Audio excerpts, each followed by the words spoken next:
La incapacidad humana, por Charles Spurgeon. Ninguno puede venir a mí si el Padre que me envió no le trajere. Juan capítulo 6, versículo 44. Venir a Cristo es una frase muy común en la Santa Escritura. Se usa para describir esas acciones del alma por las que, abandonando de inmediato nuestros pecados y nuestra justicia propia, volamos hacia el Señor Jesucristo y recibimos su justicia para revestirnos con ella y su sangre para que sea nuestra expiación. Venir a Cristo entonces encierra el arrepentimiento, la negación de uno mismo y la fe en el Señor Jesucristo. Incluye en sí todas esas cosas que son el acompañamiento necesario de estos grandiosos estados del corazón, tales como la creencia en la verdad, la diligencia en la oración a Dios, la sumisión del alma a los mandamientos del Evangelio de Dios y todas esas cosas que acompañan el amanecer de la salvación en el alma. Venir a Cristo es la única cosa esencial para la salvación de un pecador. Quien no viene a Cristo, haga lo que haga y crea lo que crea, está todavía en hiel de amargura y en prisión de maldad. Hechos 8, versículo 23. Venir a Cristo es el primerísimo efecto de la regeneración. En el momento en que el alma es vivificada, de inmediato descubre su condición perdida y se horroriza ante esa condición. Busca refugio y creyendo que Cristo es el refugio adecuado, vuela hacia Él y descansa en Él. Donde no existe este venir a Cristo, no hay una señal cierta de una vida nueva. Donde no hay una vida nueva, el alma está muerta en delitos y pecados, y estando muerta, no puede entrar en el reino de los cielos. Tenemos frente a nosotros un aviso muy sorprendente, incluso detestable para algunas personas. Venir a Cristo, que es descrito por muchas personas como la cosa más fácil del mundo, es considerado por nuestro texto como algo total y enteramente imposible para cualquier hombre, a menos que el Padre le lleve a Cristo. Nuestro objetivo será entonces reflexionar sobre esta declaración. No dudamos que siempre será desagradable para la naturaleza carnal. Sin embargo, la ofensa que se hace a la naturaleza humana es, a veces, el primer paso para lograr que se humille ante Dios. Y si es este el resultado de un proceso doloroso, podemos olvidar el dolor y gozarnos en las gloriosas consecuencias. Primeramente, trataré de hacer resaltar la incapacidad del hombre, viendo en qué consiste. En segundo lugar, veremos las formas que el Padre emplea, cuáles son y cómo son ejercitadas en el alma. Y luego concluiré considerando el dulce consuelo que se puede obtener de este texto, que es árido y terrible en apariencia. La incapacidad del hombre. El texto dice: nadie puede venir a mí a menos que el Padre que me envió lo traiga. ¿Dónde radica esta incapacidad? En primer lugar, no se deriva de ningún defecto físico. Si para venir a Cristo, mover el cuerpo o caminar con los pies puede ser de ayuda, ciertamente el hombre tiene todo el poder físico para venir a Cristo en ese sentido. Recuerdo que una vez escuché a un antinominiano necio que declaró que no creía que ningún hombre tenía el poder de caminar a la casa de Dios si el Padre no le llevara. Ese hombre era verdaderamente un tonto porque debió haber visto que, mientras un hombre tenga vida y piernas, le resulta lo mismo de fácil caminar a la casa de Dios que a la casa de Satanás. Si venir a Cristo incluye decir una oración, el hombre no tiene defecto físico sobre este particular. Si no es mudo, puede decir una oración tan fácilmente como decir una blasfemia. Es tan fácil que un hombre cante uno de los cantos de Sión como que cante una canción profana teñida de lujuria. No hace falta el poder físico para venir a Cristo. El hombre tiene todo el poder corporal que necesita, y cualquier parte de la salvación que consista en eso está entera y totalmente al alcance del hombre, sin necesidad de ninguna ayuda del Espíritu de Dios. Tampoco reside esta incapacidad en ninguna deficiencia mental. Puedo creer que esta Biblia es verdadera con la misma facilidad que puedo creer que cualquier otro libro es verdadero. En la medida en que creer en Cristo no sea más que un acto de la mente, soy tan capaz de creer en Cristo como lo soy de creer en cualquier otra persona. Si sus afirmaciones son verdaderas, sería una pérdida de tiempo que me digan que no puedo creerlas. Puedo creer lo que Cristo afirma de la misma manera que puedo creer lo que afirme cualquier otra persona. No hay ninguna falta de capacidad en la mente. Es capaz de apreciar como un mero concepto intelectual la culpa del pecado, de la misma manera que es capaz de entender la culpa que implica un asesinato. Es posible que yo desarrolle la idea mental de buscar a Dios de la misma manera que puedo ejercitar el pensamiento de la ambición. Tengo toda la fortaleza mental y el poder que se pueden necesitar en la medida en que el poder mental sea necesario para la salvación. No hay ningún hombre tan ignorante que pueda argumentar su falta de intelecto como una excusa válida para rechazar el Evangelio. Entonces, el defecto no está ni en el cuerpo, ni en lo que debemos llamar en el sentido teológico la mente. No existe ni insuficiencia ni deficiencia en ella, aunque ciertamente es la depravación de la mente, su corrupción o su ruina, lo que después de todo confirma la esencia misma de la incapacidad del hombre. Permítanme mostrarles en dónde reside realmente la incapacidad del hombre. Está en lo profundo de su naturaleza. Debido a la caída y por medio de nuestro propio pecado, la naturaleza del hombre se ha vuelto tan degradada, depravada y corrupta que es imposible que el hombre venga a Cristo sin la ayuda de Dios, el Espíritu Santo. Ahora, con el objeto de poder mostrarles cómo la naturaleza del hombre lo hace incapaz de venir a Cristo, deben permitirme usar esta figura. ¿Ven a esa oveja? Observen con qué entusiasmo come de su pasto. Nunca se han enterado de una oveja que busque la carroña. No podría vivir del alimento que corresponde a los leones. Ahora tráiganme un lobo y ustedes me preguntan si un lobo puede alimentarse de hierba, si puede ser tan dócil y domesticado como la oveja. Yo respondo que no, pues su naturaleza va en contra de todo eso. Ustedes dicen, bien, tiene orejas y patas. ¿Acaso no puede oír la voz del pastor y seguirlo a donde quiera que vaya? Yo respondo, ciertamente no hay ninguna causa física por la que no pueda hacerlo, pero su naturaleza se lo impide y por lo tanto digo que no puede hacerlo. ¿Acaso no puede ser domesticado? ¿No puede desaparecer su naturaleza feroz? Probablemente pueda someterse de tal manera que pueda llegar a parecer manso, pero siempre habrá una marcada diferencia entre el lobo y la oveja, ya que hay una distinción en sus naturalezas. Ahora, la razón de por qué el hombre no puede venir a Cristo no es porque no pueda venir por alguna razón relacionada con su cuerpo o con el simple poder de su mente. El hombre no puede venir a Cristo porque su naturaleza es tan corrompida que no tiene ni la voluntad ni el poder para venir a Cristo, a menos que sea atraído por el Espíritu. Pero déjenme darles un mejor ejemplo. Vemos a una madre con su bebé en sus brazos. Ustedes le dan un cuchillo y le dicen que le dé al bebé una puñalada en el corazón. Ella responde en verdad, de todo corazón, no puedo. Ahora, en lo que se refiere a su poder físico, ella podría si quisiera. Tiene un cuchillo y tiene al niño. El pequeño está indefenso y la madre tiene la suficiente fuerza en su mano para darle una puñalada. Pero tiene mucha razón cuando dice que no puede hacerlo. Es muy posible, como un simple acto de su mente, que la madre piense en matar a su hijo y, sin embargo, ella dice que no puede pensar en tal cosa.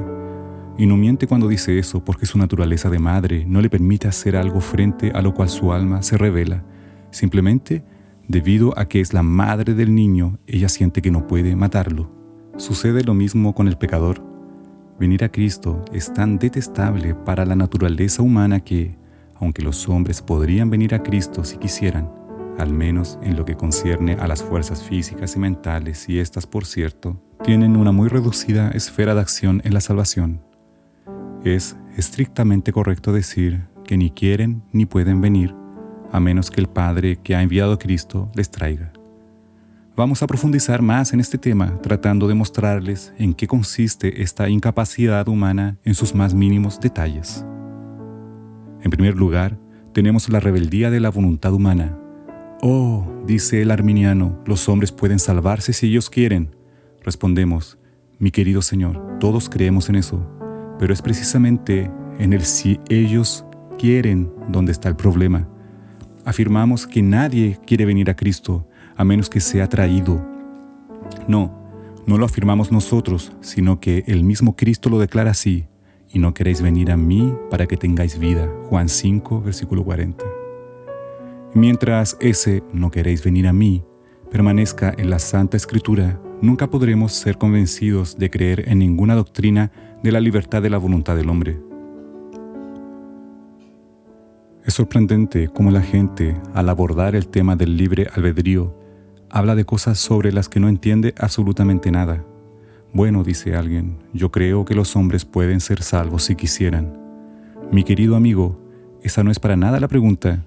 La pregunta es, ¿tienen los hombres la inclinación natural a someterse a las humillantes condiciones del Evangelio de Cristo?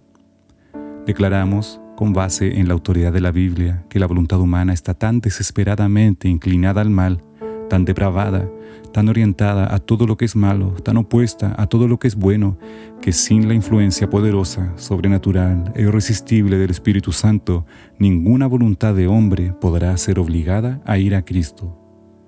Tú respondes que, a veces, los hombres sí quieren ir, sin la ayuda del Espíritu Santo. Yo digo, ¿has conocido a alguien que sí quería? Yo he conversado con muchos cientos, no, con miles de cristianos, todos con diferentes puntos de vista, unos jóvenes y otros viejos, pero nunca he tenido la suerte de conocer a uno que pudiera afirmar que vino a Cristo por su propia voluntad, sin necesidad de ser traído. La confesión universal de todos los verdaderos creyentes es esta: yo sé que si Jesucristo no me hubiera buscado cuando yo era un extraño completamente alejado del redil de Dios, aún hasta este momento estaría caminando errante muy lejos de Él, a gran distancia de Él y amando esa distancia cada vez más. Todos los creyentes afirman en un consenso general la verdad de que los hombres no vendrán a Cristo hasta que el Padre que ha enviado a Cristo les traiga. Otra vez, no solo la voluntad es obstinada, sino que el entendimiento está entenebrecido. De todo esto tenemos abundantes pruebas en las Escrituras. No estoy haciendo simples aseveraciones ahora, sino que estoy declarando doctrinas que son enseñadas con autoridad en las Santas Escrituras y conocidas en la conciencia de cada cristiano, que el entendimiento del hombre está de tal manera entenebrecido que no puede entender las cosas de Dios de ninguna manera hasta que su entendimiento sea abierto. El hombre interior es ciego por naturaleza. La cruz de Cristo, tan cargada de glorias y brillando con todo tipo de atractivos, nunca le atrae, porque está ciego y no puede ver sus maravillas. Háblale de las maravillas de la creación, muéstrale el arco iris que surca el cielo, déjale mirar las glorias de un paisaje. Claro que estas cosas sí las puede ver, pero háblale de las maravillas del pacto de gracia, coméntale acerca de la seguridad que tiene el creyente en Cristo, dile las bellezas de la persona del Redentor y verás que estás sordo a todas tus descripciones. O regresemos al versículo que notamos de manera especial en nuestra lectura. El hombre natural no percibe las cosas que son del Espíritu de Dios, porque para él son locura, y no las puede entender porque se han de discernir espiritualmente. Primera de Corintios 2, versículo 14. Y en tanto que es un hombre natural, no tiene el poder de discernir las cosas de Dios. Bien, dice uno, creo que he desarrollado un criterio razonable en los temas de teología. Pienso que puedo entenderlo casi todo.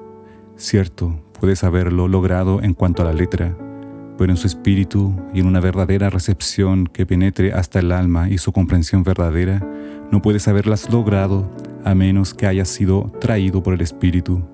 Pues en tanto que esta escritura sea verdad, es decir, que el hombre carnal no puede entender las cosas espirituales, es imposible que las hayas entendido a menos que hayas sido regenerado y hayas sido hecho un hombre espiritual en Cristo Jesús. Entonces, la voluntad y el entendimiento son dos grandes puertas, impidiendo ambas nuestro paso para venir a Cristo, y hasta que estas puertas no sean abiertas por las dulces influencias del Espíritu Divino, están cerradas para siempre para todo lo relacionado a venir a Cristo. Otra vez, los afectos, que constituyen una buena parte del hombre, están depravados. El hombre, tal como es antes de recibir la gracia de Dios, ama cualquier cosa más que las cosas espirituales. Si quieres una prueba de esto, mira a tu alrededor. No se necesita un monumento en honor a la depravación de los afectos humanos. Mira a cualquier lugar. No hay ni una sola calle, ni una sola casa, no, ni un solo corazón que no muestre la triste evidencia de esta terrible verdad. ¿A qué se debe que los hombres no se congreguen en todas partes del mundo en la casa de Dios el domingo? ¿Por qué no nos dedicamos más a la lectura de la Biblia? ¿Por qué la oración es un deber casi universalmente descuidado? ¿Por qué se ama tan poco a Cristo? ¿Por qué quienes profesan ser sus discípulos son tan fríos en el afecto hacia Él? ¿De dónde proceden estas cosas? Con toda seguridad, hermanos, no podemos encontrar otra fuente sino esta, la corrupción y contaminación de los afectos. Amamos lo que debemos odiar y odiamos lo que debemos amar. La razón por la que amamos más esta vida que la vida venidera es la naturaleza humana caída. No es sino por efecto de la caída que amamos más al pecado que a la justicia, y a los caminos de este mundo más que a los caminos de Dios. Y repetimos de nuevo, hasta que estos afectos sean renovados y convertidos en un nuevo canal por medio del llamado soberano del Padre, no es posible que ningún hombre ame al Señor Jesucristo. Otra vez, la conciencia también ha sido dominada completamente por la caída. Creo que el mayor error que cometen los teólogos es cuando le dicen a la gente que la conciencia es representante de Dios en el alma y que es uno de esos poderes que retienen su antigua dignidad alzándose erguido entre sus compañeros caídos. Hermanos míos, cuando el hombre cayó en el huerto del Edén, la humanidad entera cayó. No hubo ni un solo pilar del templo humano que permaneciera erguido. Es cierto, la conciencia no fue destruida, el pilar no se rompió, cayó en una sola pieza, y allí quedó como el más poderoso fragmento de lo que fue una vez la obra perfecta de Dios en el hombre, pero esa conciencia está caída, estoy seguro. Simplemente miren a los hombres. ¿Quién posee de todos los hombres una buena conciencia delante de Dios, sino el hombre regenerado? ¿Piensan ustedes que si las conciencias de los hombres les hablaran siempre de manera fuerte y clara, vivirían cometiendo cada día actos tan opuestos a la justicia como las tinieblas se oponen a la luz? No, amados. La conciencia me puede decir que soy un pecador, pero esa conciencia no me puede hacer sentir que soy un pecador. La conciencia me puede decir que tal y tal cosa es mala, pero ¿qué tan mala es? Esa misma conciencia no lo sabe. ¿Acaso le ha dicho la conciencia alguna vez a algún hombre, sin la iluminación del Espíritu, que sus pecados merecen la condenación? ¿O si alguna conciencia alguna vez hizo eso, guió a ese hombre a sentir el aborrecimiento del pecado como pecado? De hecho, alguna vez una conciencia trajo al hombre a tal negación de sí mismo que llegó a sentir aborrecimiento de sí y de todas sus obras y la necesidad de venir a Cristo? No, la conciencia, aunque no está muerta, está arruinada. Su poder está dañado, ya no tiene esa agudeza visual, ni esa mano poderosa, ni esa voz de trueno que tuvo antes de la caída. Ha dejado de ejercer hasta cierto punto su supremacía en la ciudad del alma del hombre. Entonces, amados, debido a la depravación de la conciencia, se requiere que el Espíritu Santo intervenga para mostrarnos nuestra necesidad de un Salvador y para traernos al Señor Jesucristo. Sin embargo, dirá alguno, en que todo lo que has dicho hasta ahora me da la impresión de que consideras que la razón por la que los hombres no vienen a Cristo es que ellos no quieren en lugar de que no pueden. Cierto, muy cierto. Creo que la razón de mayor importancia de la incapacidad del hombre es la rebeldía de su voluntad. Una vez que se supera esa rebeldía, creo que se ha quitado esa gran piedra que tapa el sepulcro y ya está ganada la parte más dura de la batalla. Pero permítanme ir un poco más lejos. Mi texto no dice ningún hombre quiere venir, sino que dice ninguno puede venir. Ahora, muchos comentaristas creen que la palabra puede no es más que una expresión que no conlleva otro significado más que el de quiere. Estoy convencido que esto no es correcto. No solamente hay en el hombre una renuencia a ser salvado, sino que también hay impotencia espiritual para venir a Cristo. Y esto se lo puedo demostrar a cualquier cristiano con mucha facilidad. Amados, me dirijo a los que ya han sido vivificados por la gracia divina. No les enseña su experiencia que hay momentos en los cuales quieren servir a Dios, pero que, sin embargo, no pueden hacerlo. ¿No se han visto obligados a veces a decir que han querido creer, pero que han tenido que orar: Señor, ayuda a mi incredulidad? Porque, a pesar de que tienen todo el deseo de recibir el testimonio de Dios, su propia naturaleza carnal ha sido demasiado poderosa para ustedes, de tal manera que han sentido la necesidad de ayuda sobrenatural. ¿Puedes tú entrar en tu habitación a cualquier hora y caer de rodillas y decir: bien, quiero ser diligente en la oración y estar más cerca de Dios? Yo te pregunto, ¿ves que tu poder es igual a tu querer? ¿Podrías afirmar incluso ante el mismo tribunal de Dios que estás seguro de no estar equivocado en cuanto a este querer? Tú quieres ser envuelto en devoción, deseas no alejarte de la pura contemplación del Señor Jesucristo, pero te das cuenta que no puedes lograrlo, aun queriéndolo, sin la ayuda del Espíritu. Pues bien, si el Hijo de Dios, que tiene nueva vida, encuentra una incapacidad espiritual, ¿cuánto más no la encontrará el pecador que está muerto en delitos y pecados? Si el cristiano maduro, después de 30 o 40 años, aún encuentra que quiere pero no puede, si tal es su experiencia, ¿no parece más que probable que el pobre pecador, que todavía es incrédulo, necesite tanto el poder como el querer? Muertos en delitos y pecados. Pero hay otro argumento todavía. Si el pecador tiene poder para venir a Cristo, me gustaría saber cómo debemos interpretar las continuas descripciones de la situación del pecador que encontramos en la Santa Palabra de Dios. Ahora bien, se dice que un pecador está muerto en delitos y pecados. Efesios 2, versículo 1. ¿Podrías afirmar que la muerte solo significa la ausencia de la voluntad?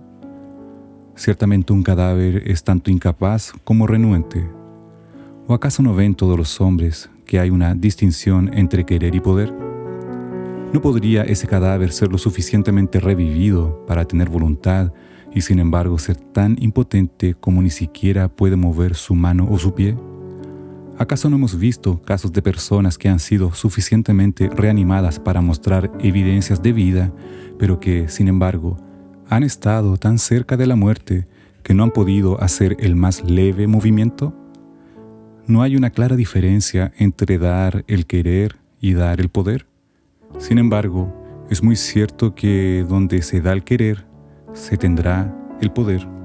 Logren que un hombre quiera y ese hombre será hecho poderoso, pues cuando Dios da el querer, Él no atormenta al hombre haciéndolo desear eso que no puede alcanzar.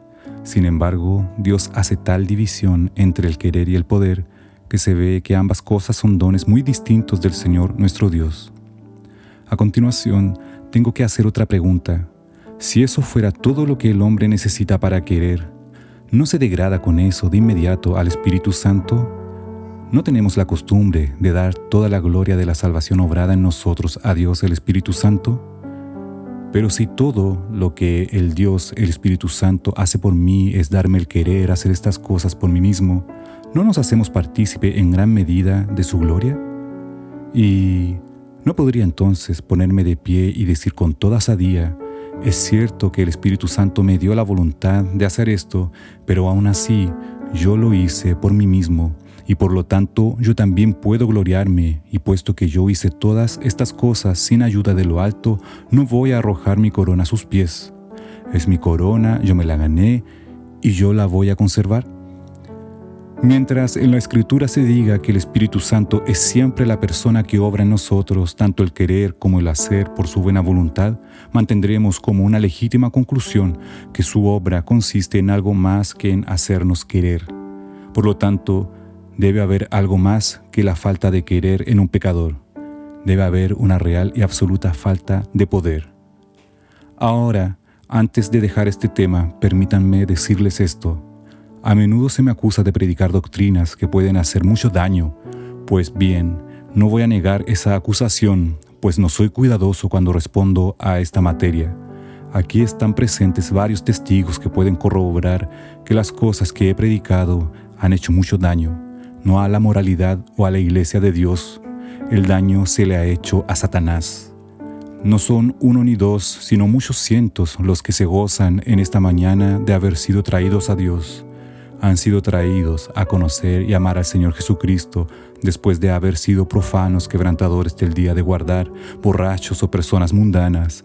Y si esto es hacer daño, que Dios en su infinita misericordia nos envíe más de estos males. Pero aún hay más. ¿Qué verdad hay en el mundo que no hiera al que quiera ser herido por ella? Los que predican la redención general gustan de proclamar la gran verdad de la misericordia de Dios hasta el último momento, pero ¿cómo se atreven a predicar eso? Muchas personas son afectadas al posponer el día de la gracia, convencidos que la última hora es tan buena como la primera, pues que si predicáramos cualquier cosa que el hombre puede utilizar indebidamente o puede abusar de ella, entonces deberíamos guardar silencio para siempre. Todavía hay quien dice, pues bien, si yo no puedo salvarme a mí mismo y no puedo venir a Cristo, debo quedarme quieto y no hacer nada. Si hay hombres que dicen eso, serán condenados. Les hemos repetido con mucha claridad que hay muchas cosas que pueden hacer. Encontrarse continuamente en la casa de Dios está en su poder. Estudiar la palabra de Dios con diligencia está en su poder. Renunciar a sus pecados visibles, abandonar los vicios que ustedes practican, lograr que su vida sea honesta, sobria y justa está en su poder. Para esto no necesitan ninguna ayuda del Espíritu Santo. Todo esto lo pueden hacer ustedes solos. Pero venir a Cristo ciertamente no está en su poder hacerlo si antes no han sido renovados por el Espíritu Santo. Pero vean que su falta de poder no es ninguna excusa, dado que no tienen ningún deseo de venir y están viviendo en una rebelión voluntaria contra Dios. Su falta de poder radica principalmente en la obstinación de su naturaleza. Supongan que un mentiroso dice que no está en su poder decir la verdad, que ha sido un mentiroso por tanto tiempo que no puede dejar la mentira. ¿Sería eso una excusa para él? Supongan que un hombre que durante mucho tiempo se ha entregado a sus concupiscencias les dice que está tan aprisionado por ellas como por una gran red de hierro, que no puede librarse de ellas. ¿Aceptarían eso como una excusa? Ciertamente no lo es. Si un borracho se ha vuelto tan alcohólico que le resulta imposible pasar frente a una cantina sin entrar en ella, ¿le disculparían por eso? No, puesto que su incapacidad para reformarse está en su naturaleza, que no quiere ni reprimir ni conquistar. El acto y la causa de ese acto, ambos provienen de la raíz de pecado y son dos males que no pueden excusarse el uno al otro. Es debido a que aprendieron a hacer el mal que ahora no pueden aprender a hacer el bien y por tanto, en lugar de permitirles que se sienten y comiencen a buscar excusas, déjenme poner un trueno debajo de su pereza para que se asusten verdaderamente y se levanten. Recuerden que no hacer nada es quedar condenados por toda la eternidad. Oh, que Dios, el Espíritu Santo, quiere usar esta verdad en un sentido muy diferente. Confío en que antes de terminar podré mostrarles cómo es que es esta verdad, que aparentemente condena a los hombres y les cierra las puertas. Es, después de todo, la gran verdad que ha sido bendecida para la conversión de los hombres. Ninguno puede venir a mí si el Padre que me envió no le trajere. Entonces, ¿cómo trae el Padre a los hombres? Los teólogos arminianos generalmente afirman que Dios trae a los hombres por la predicación del Evangelio. Muy cierto. La predicación del Evangelio es el instrumento para atraer a los hombres, pero tiene que haber algo más que esto. Déjenme preguntarles, ¿a quién dirigió Cristo estas palabras? Pues a la gente de Capernaum, donde Él había predicado con frecuencia, donde había pronunciado tristemente y lamentado los ayes de la ley y las invitaciones del Evangelio. En esa ciudad había realizado poderosas obras y había hecho muchos milagros. En efecto, tantas enseñanzas y tantos testimonios milagrosos les habían dado, que Él declaró que Tiro y Sidón se habrían arrepentido desde mucho tiempo atrás en silicio y ceniza si hubieran sido bendecidas con tales privilegios. Ahora, si la predicación del propio Cristo no bastó para hacer capaces a estos hombres para venir a Cristo, no puede ser posible que todo lo que se necesita para que el Padre trajera a los hombres era simplemente la predicación. No, hermanos, fíjense bien. Él no dice que ningún hombre puede venir a menos que el ministro lo trajere, sino que dice, a menos que el Padre lo trajere. Ahora bien, se puede ser traído por el Evangelio o ser traído por el ministro sin ser traído por Dios. Claramente es una atracción divina la que se quiere describir en esto. Una atracción del Dios Altísimo, la primera persona de la Santísima Trinidad que envía a la tercera persona, el Espíritu Santo, para inducir a los hombres a venir a Cristo. Otra persona se voltea y dice con una sonrisa burlona, entonces, ¿piensas que Cristo arrastra a los hombres hacia Él al ver que ellos no quieren? Recuerdo una conversación con alguien que me dijo una vez, tú predicas que Cristo arrastra a la gente tomándola de los cabellos y los lleva hacia Él. Yo le pedí que me diera la fecha del sermón en que prediqué esa extraordinaria doctrina, pues si la recordaba, se lo iba a agradecer. Sin embargo, no pudo recordarla. Pero respondí que, si bien es cierto que Cristo no arrastra a la gente tomándolos de los cabellos, creo que los atrae tomándolos del corazón de manera tan poderosa como el ejemplo que tu caricatura sugiere. Fíjense bien que en la atracción del Padre no hay ningún tipo de presión. Cristo nunca obligó a nadie a venir a Él en contra de su voluntad. Si un hombre no quiere ser salvado, Cristo no lo salva en contra de su voluntad. Entonces, ¿cómo le trae el Espíritu Santo? Pues haciendo que quiera venir. Él no usa la persuasión moral. Él conoce un método más cercano para tocar el corazón. Va a la fuente secreta del corazón y Él sabrá cómo, por medio de alguna operación misteriosa, cambia la voluntad y le pone mirando en la dirección contraria, de tal manera que el hombre es salvado, con pleno consentimiento en contra de su voluntad. Es decir, en contra de su vieja voluntad es salvado. Citando las palabras paradójicas de Ralph Erskine, pero él es salvado con su pleno consentimiento porque se le ha infundido el querer en el día del poder de Dios. No se imaginen que alguien vaya a ir al cielo pataleando todo el camino y forcejeando contra la mano que lo lleva. No piensen que alguien va a ser lanzado para que se bañe en la sangre del Salvador al tiempo que él trata de huir del Salvador. Oh no. Es cierto que antes que nada el hombre no quiere ser salvado. Cuando el Espíritu Santo pone su influencia en el corazón, se cumple la Escritura, atráeme, en pos de ti correremos. Cantares 1, versículo 4. Lo seguimos en tanto que Él nos lleva, contentos de obedecer la voz que antes habíamos despreciado, pero el punto central está en el cambio de la voluntad. ¿Cómo ocurre esto? Nadie lo sabe. Es uno de esos misterios claramente percibidos como un hecho, pero cuya causa ninguna lengua puede declarar y ningún corazón puede adivinar.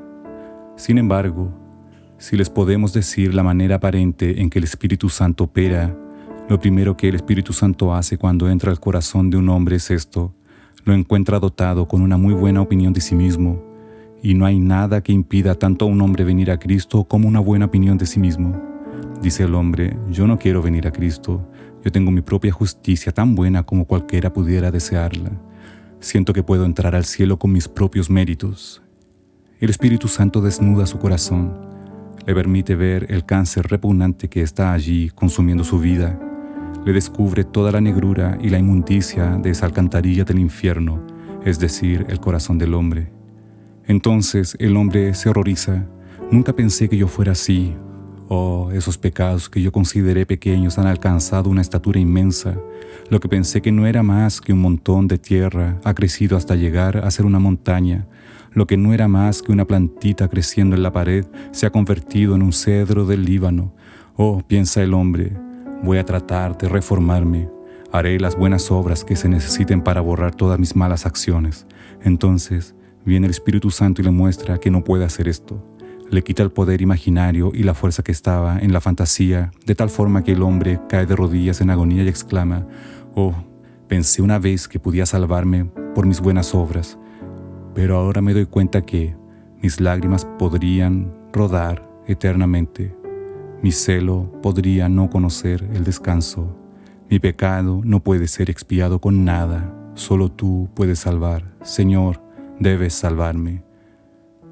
Entonces el corazón se despierta y el hombre está al borde de la desesperación y exclama: no podré ser salvo nunca, nada puede salvarme. Entonces llega el Espíritu Santo y muestra la cruz de Cristo al pecador, le da ojos ungidos con colirio del cielo y le dice: mira a esa cruz, ese hombre murió para salvar a los pecadores. Sientes que eres un pecador, Él murió para salvarte. Y Él hace que el corazón crea y venga a Cristo. Y cuando viene a Cristo, porque el Espíritu le ha traído dulcemente, encuentra la paz de Dios que sobrepasa todo entendimiento, la cual guardará su corazón y pensamientos en Cristo Jesús. Ahora podrán darse cuenta con toda claridad que todo esto puede hacerse sin necesidad de ninguna presión. El hombre es traído tan de buena gana que es como si no fuera traído, y viene a Cristo dando su pleno consentimiento, tan de buena gana como si ninguna secreta influencia hubiera sido aplicada a su corazón. Pero esa influencia debe ser aplicada, pues nunca ha habido nadie, ni tampoco lo habrá, que pueda o que quiera venir al Señor Jesucristo. Y ahora nos preparamos para llegar a una conclusión, tratando de hacer una aplicación práctica de esta doctrina. Confiamos que también sirva de consuelo. Bien, dirá alguno, si lo que este hombre predica es cierto, ¿en qué se convertirá mi religión? Porque habrás de saber que durante mucho tiempo me he estado esforzando y no me gusta que me digas que un hombre no se puede salvar a sí mismo. Yo creo que sí se puede y por lo tanto pretendo perseverar en ese esfuerzo.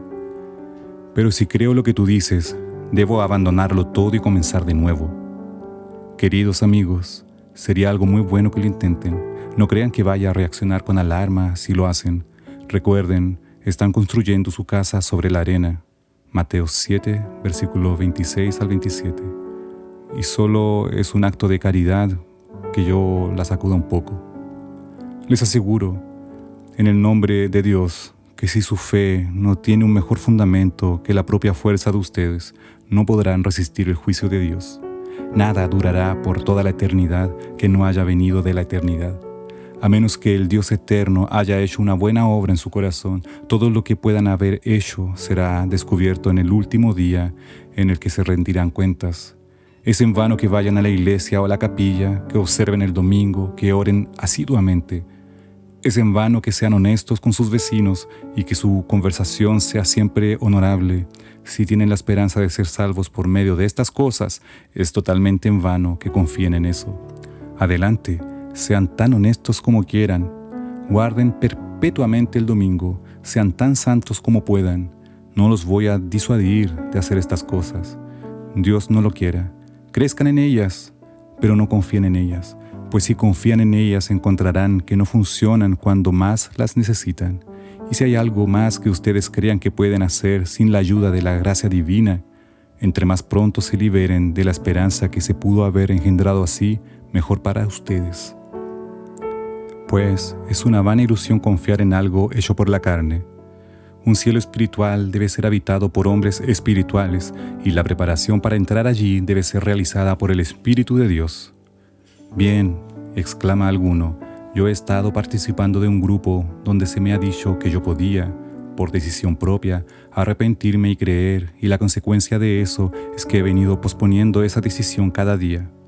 Pensé que podía decidir el día que yo quisiera, que yo solo tenía que decir, Señor, ten misericordia de mí, y creer, y entonces sería salvo. Ahora usted me ha arrebatado toda esta esperanza, Señor. Siento que el asombro y el horror se apoderan de mí. De nuevo digo, mi querido amigo, eso me da mucho gusto. Este era el efecto que yo esperaba conseguir por la gracia de Dios. Ruego que sientas cada vez más eso. Cuando ya no tengas ninguna esperanza de salvarte a ti mismo, tendré la esperanza de que Dios ha comenzado a salvarte. Tan pronto como tú digas, oh, no puedo venir a Cristo, Señor, toma mi mano, ayúdame, me regocijaré por ti. El que tiene que querer, aunque no tenga el poder, siente que la gracia ha comenzado a trabajar en su corazón y Dios no lo dejará hasta que el trabajo haya sido terminado. Pero tú, pecador despreocupado, aprende que tu salvación está ahora en las manos de Dios. Oh, recuerda que tú estás enteramente en las manos de Dios. Has pecado contra Él, y si Él quiere condenarte, condenado estás. No puedes resistir su voluntad ni frustrar su propósito. Has merecido su ira, y si Él elige derramar la abundancia de su ira sobre tu cabeza, tú no puedes hacer nada para impedirlo. Si por otro lado Él elige salvarte, Él es capaz de hacerlo completamente, pero tú estás en su mano, de la misma manera que lo puede estar la mariposa del verano bajo tu propio dedo. Él es el Dios al que ofendes cada día. ¿No tiemblas cuando piensas que tu destino eterno cuelga ahora de la voluntad de aquel a quien has enojado y enfurecido? ¿No chocan temblando tus rodillas y no se te congela la sangre? Si es así, me da mucho gusto, puesto que esto puede ser el primer efecto en tu alma de la atracción del Espíritu. Oh, tiembla al pensar que el Dios al que has airado es el mismo Dios del que depende enteramente tu salvación o tu condenación. Temblad y honrad al Hijo para que no se enoje y perezcáis en el camino, pues se inflama de pronto su ira. Salmo 2, versículo 12. Ahora, la reflexión que consuela es esta. Algunos de ustedes están conscientes que están viniendo a Cristo. ¿No han comenzado a llorar la lágrima penitencial? ¿Acaso su habitación no fue testigo mudo de la preparación por la que pasaron en medio de oraciones para venir a escuchar la palabra de Dios? Y durante el culto esta mañana, ¿no susurraba su corazón estas palabras? Señor, sálvame o perezco, porque yo no puedo salvarme a mí mismo. ¿No podrían acaso ahora ponerse de pie, aún sobre los asientos y cantar: Oh, gracia soberana, somete mi corazón, quiero ser llevado en triunfo también, un cautivo voluntario de mi Señor quiero ser, para cantar el triunfo de su palabra? Y ¿no he escuchado yo mismo que dicen en su corazón: Jesús, Jesús, toda mi confianza está en ti? Yo sé que ninguna justicia propia puede salvarme, sino solo tú, oh Cristo. Pase lo que pase, me arrojo por completo en tus manos. Oh, mis hermanos y hermanas, ustedes son traídos por el Padre, pues ustedes no hubieran podido venir si Él no los hubiera traído. Cuán dulce es ese pensamiento, y si Él los ha traído, ¿saben cuál es la conclusión maravillosa? Déjenme repetir solamente un texto, esperando que les traiga consuelo. Jehová se manifestó a mí ya mucho tiempo ha, diciendo: con amor eterno te he amado, por tanto te soportaré con misericordia. Jeremías 31, versículo 3. Sí, mis pobres hermanos y hermanas que lloran, en la medida en que están viniendo a Cristo ahora, el Padre los ha traído. Y en la medida en que Él los ha traído, tienen la prueba de que Él los ha amado desde antes de la fundación del mundo. Dejen que su corazón dé saltos de alegría. Ustedes le pertenecen. El nombre de cada uno de ustedes fue escrito en las manos del Salvador cuando fueron clavadas al maldito madero. El nombre de cada uno de ustedes brilla hoy en el pectoral del grandioso sumo sacerdote y estaba ya allí antes de que el lucero de la mañana conociese su lugar o los planetas tuvieran su órbita. Gócense en el Señor, todos ustedes que han venido a Cristo, y den voces de alegría, todos ustedes los que han sido traídos por el Padre, pues esta es la prueba con que cuentan, su solemne testimonio de que han sido elegidos en eterna elección de entre todos los hombres y de que serán guardados por el poder de Dios, por medio de la fe, para la salvación que está lista para ser revelada. Amén.